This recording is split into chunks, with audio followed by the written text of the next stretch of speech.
cuarto domingo de Adviento, la liturgia nos propone el texto de Lucas 1, 26, 38, la anunciación del ángel a María, que presenta una estructura de relato de anunciación-vocación en el que se aprecian todas sus partes. 1. La aparición de un ángel mensajero. 2. La turbación de María. 3. El anuncio del nacimiento. 4. Las preguntas de María y las respuestas del ángel. 5. El anuncio de un signo. 6. La respuesta de María. Lo nuevo es la forma de la concepción virginal, de la cual no hay ningún precedente en el Antiguo Testamento y que es el momento principal del relato. El tema clave que desea evidenciar este texto es que no hay nada imposible para Dios, que sigue con su plan salvador y que para que éste se cumpla necesita del ser humano, que es María, una mujer que acepta la misión que se le encomienda a pesar de sus riesgos. Los protagonistas de este relato son Dios, representado por el ángel, y María. El ángel, como emisario divino, se le presenta a María y no anuncia quién es.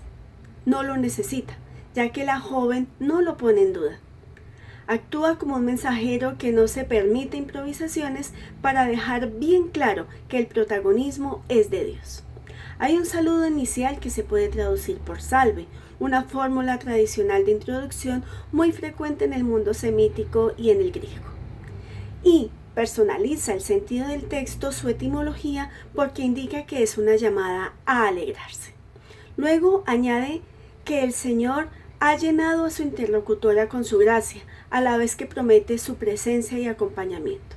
Es una manera de adelantarle que no la va a abandonar en la tarea que le va a pedir que asuma, una tarea a la que no le van a faltar riesgos. El ángel, tras la turbación de María, aclara los motivos de su visita, pues quiere tranquilizarla, y es gracias a esa benevolencia divina que va a quedar embarazada de un hijo al que llamará Jesús. A partir de ese momento, la mayor parte del discurso del ángel se dedica a explicar las características y la función del niño que va a nacer. Un discurso partido en dos secuencias para dejar que la joven pregunte ¿cómo será eso posible? En la primera parte, versículos 32 y 33, describe la labor que desarrollará en el marco de la historia.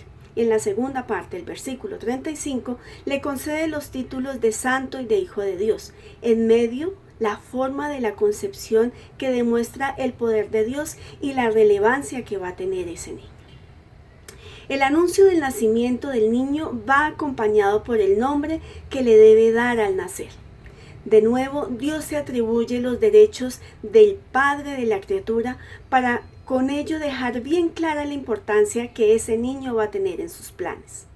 El nombre es Jesús, una forma griega del hebreo Josué, que se combina con el nombre de Yahvé con el verbo salvar.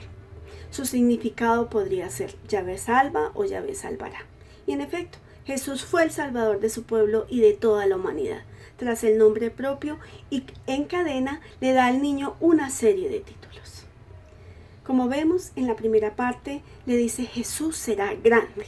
Este calificativo, que va sin especificaciones, estaba referido en el Antiguo Testamento únicamente para Dios. Y se llamará Hijo del Altísimo. Es una manera de decir Hijo de Dios, tanto en la literatura greco-romana como en el contexto judío. Dios le dará el trono de David, su antepasado, en la casa de Jacob, en la que gobernará para siempre. Recibirá ese trono a través de su padre José, aunque no lo fuera biológico, sí fue su padre adoptivo. Un reinado sobre la casa de Jacob que hace referencia a todo Israel. La promesa que era para todos los descendientes de David se ha localizado en una persona que gobernará para siempre.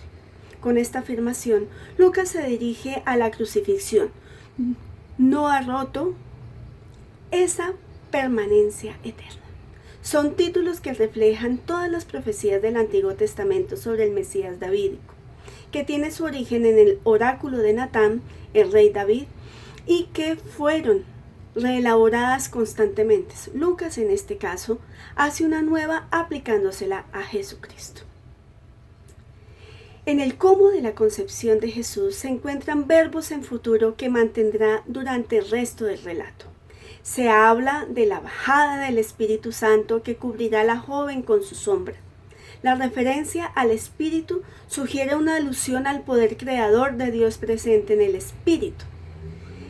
En la misma obra lucana, así como en varios textos del Antiguo Testamento, se encuentra esta relación entre espíritu y vida. La referencia a la sombra tiene dos significados. El primero y más antiguo es el de las tradiciones del desierto, en las que Dios hacía avanzar su nube que se posaba en la tienda del encuentro cuando la caravana pasaba, como lo expresa Éxodo 40:16. Esa nube sombra se llegó a identificar con la presencia de Yahvé. Un segundo significado es el de protección, lo que también puede tener su origen en el desierto, en cuanto que la nube protegía de los ardientes rayos del sol. En Lucas 9:34, en la escena de la transfiguración, dice: mientras hablaba se formó una nube que los cubría, haciendo referencia a una presencia visible de Dios, lo que apunta a que tenía estas ideas presentes. Esta nube que cubre a María puede expresar la presencia y protección de Dios, como en los textos anteriores. En la segunda parte siguen los títulos de Jesús.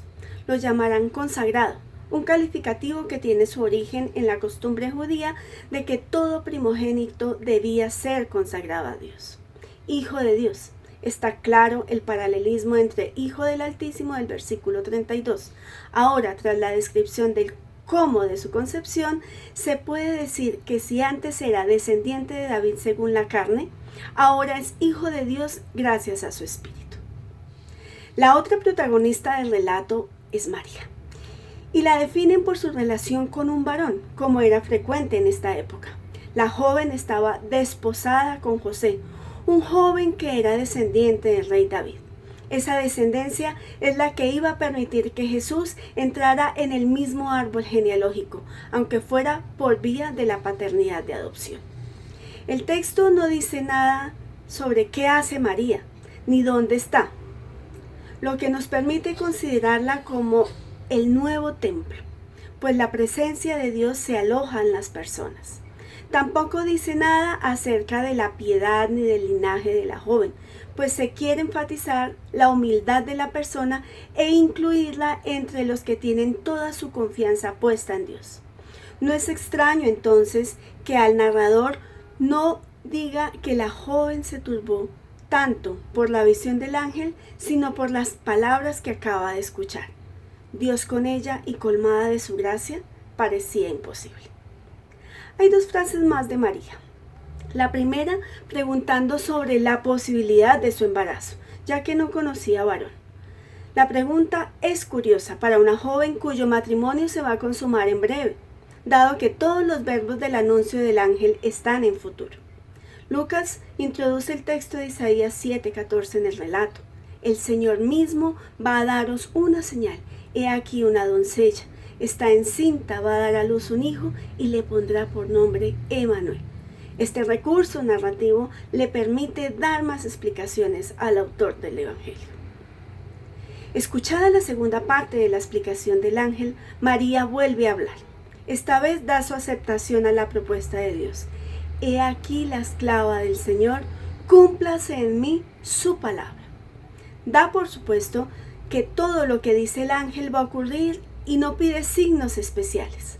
Acepta el reto, acepta las palabras del mensajero, acepta el poder de Dios y se pone a disposición del poderoso.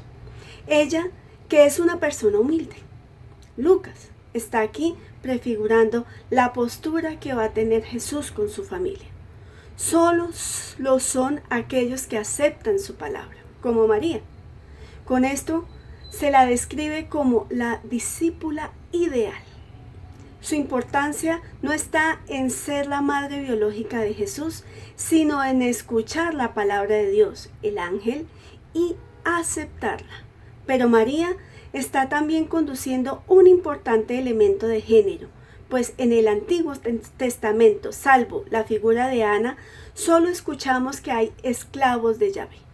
En el primer acto de la revisión femenina, que permitirá que otras muchas cobren protagonismos inusitados para su época.